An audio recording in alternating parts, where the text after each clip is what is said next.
అలాగే ఈ మ్యాచ్ గురించి మనం చూసుకున్నట్టయితే ఖచ్చితంగా ఇండియానే పాకిస్తాన్ పైన పై చేయి సాధించి ఉన్నది. ఎందుకంటే 2 మ్యాచ్లు ఆల్రెడీ మనం గెలిచున్నాము. అలాగే మన బ్యాటింగ్ లైనప్ చాలా పర్ఫెక్ట్‌గా ఉంది. పవర్ ప్లేలో మన ఓపెనర్స్ శుభ్మన్ గిల్ గానీ, అలాగే అభిషేక్ శర్మ గానీ చాలా అద్భుతమైన రన్ రేట్ తోటి నియర్లీ అబౌట్ 10-12 రన్ రేట్ తోటి పవర్ ప్లేలోనే 60, 70 రన్స్ చేయడం జరుగుతుంది. సో ఈరోజు కూడా అదే ఉత్సాహంతో ఓపెనర్స్ రాణించాల్సిన అవసరం ఉంది.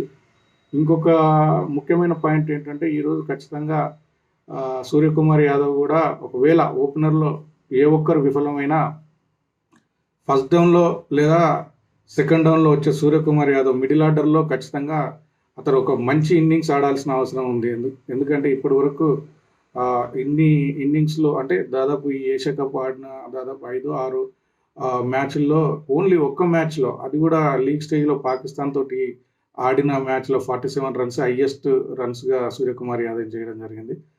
బ్యాటింగ్ సైడ్ మాత్రం ఖచ్చితంగా మనం చాలా టాప్లో ఉన్నామని చెప్పాల్సిందే.